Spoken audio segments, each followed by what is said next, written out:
Wasit pemimpin laga Indonesia vs Laos rampok kemenangan Timnas Indonesia. PSSI harap laporkan.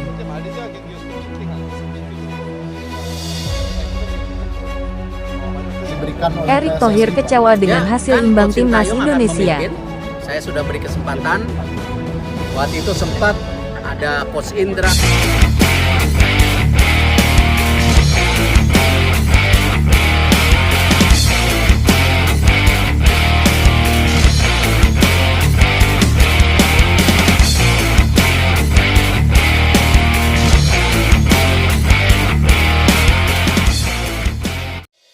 Laga panas terjadi saat Timnas Indonesia berhadapan dengan Laos pada matchday kedua grup B Piala AFF 2024 di Stadion Manahan Solo. Pertandingan ini berakhir dengan skor 3-3. Namun sorotan tertuju pada keputusan kontroversial wasit Hiroki Kasahara yang mengesahkan gol ketiga Laos. Indonesia sebenarnya tampil cukup baik meski sempat tertinggal 2 kali. Laos membuka skor lebih dulu di menit ke-9 lewat gol Pousomboun Panyafong. Meski sempat disamakan Kadek Arel di menit ke-12, Laos kembali unggul 2-1 hanya 1 menit berselang lewat gol Patana Pomater. 5 menit kemudian, Muhammad Ferrari muncul sebagai pahlawan dengan sundulannya yang mengubah skor menjadi 2-2. Skor ini bertahan hingga babak pertama usai. Namun, drama terjadi di babak kedua. Timnas Indonesia harus bermain dengan 10 orang setelah Marcelino Ferdinand menerima kartu merah di menit ke-69. Tak disangka, meski bermain dengan 10 pemain, Timnas Indonesia justru berhasil unggul 3-2 lewat sundulan Muhammad Ferrari memanfaatkan sepak pojok Doni Tripamungkas di menit ke-72. Sayangnya, keunggulan itu tidak bertahan lama. Gol kontroversial terjadi di menit ke-77 saat Peter Pantafong mencetak gol penyeimbang 3-3 untuk Laos.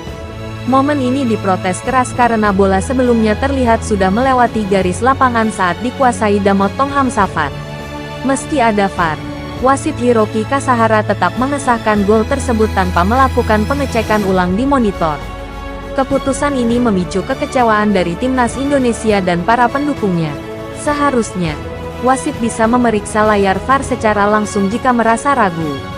Namun, hal itu tidak dilakukan oleh Hiroki Kasahara. Meski hanya bermain imbang, Timnas Indonesia masih memuncaki klasemen grup B Piala AFF 2024 dengan 4 poin.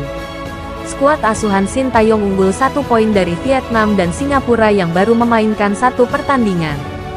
Selanjutnya, Timnas Indonesia akan menghadapi laga berat melawan Vietnam di Stadion Viet Tri pada Minggu, tanggal 15 Desember tahun 2024. Ketua Umum PSSI, Erick Thohir, menyatakan kekecewaannya usai Timnas Indonesia hanya bermain imbang 3-3 melawan Laos dalam lanjutan grup B Piala AFF 2024 di Stadion Manahan Solo. Dalam laga ini, Timnas Indonesia sebenarnya mendapat dukungan penuh dari puluhan ribu supporter di stadion. Namun, Garuda Muda harus puas berbagi angka meski sempat unggul 3-2. Gol Timnas Indonesia dicetak oleh Kadek Arel serta Muhammad Ferrari.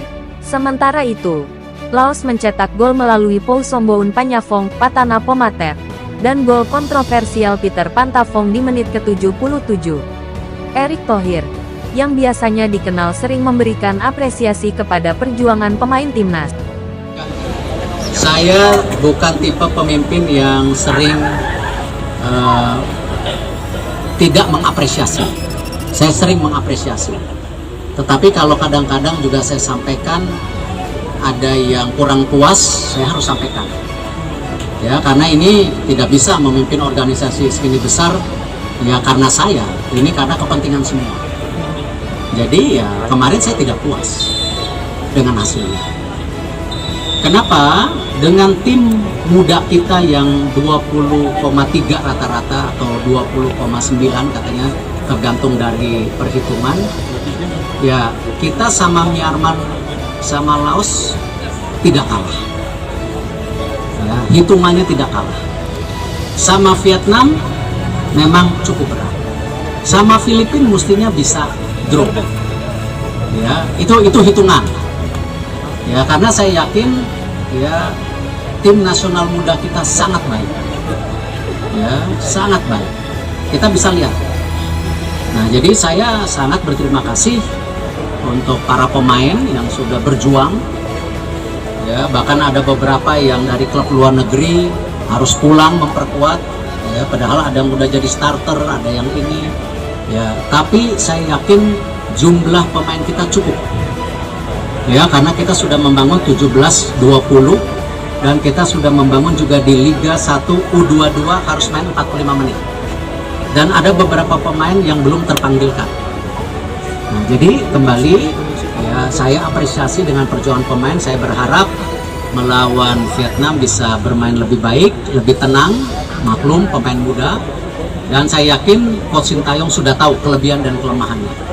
Jadi masing-masing kita kembali harus bisa memanfaatkan semua daripada program yang kita sedang jalankan. Berarti target menang Pak ya, meskipun tanpa Marcelino yang dapat kartu merah kemarin. Vietnam, berarti targetnya menang. Enggak, targetnya berarti menang. Myanmar menang, lawan Laos menang, lawan Vietnam karena dia timnya full tim. Untuk kita seri udah luar biasa, targetnya kalah. Tapi lawan Filipina targetnya draw atau menang.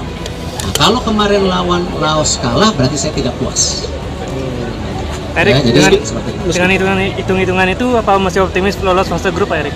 Nggak tahu, nanti kita lihat tuh. Tidak ada yang tidak mungkin. Ya kan saya selalu bilang di semua pertandingan kita harus punya target dan memberikan yang terbaik. Ya kalau tidak ngapain ikut kompetisi. Tetapi strateginya pasti ada. Apa strateginya? Ya memang tim muda ini kita siapkan. Ya, untuk apa? Untuk SEA Games. Untuk apa? AFC 2027 yang usianya 17-20 nanti kan ke sana. Kita ranking 4 U23 kemarin. Nah, berarti kan kita harus siapkan tim.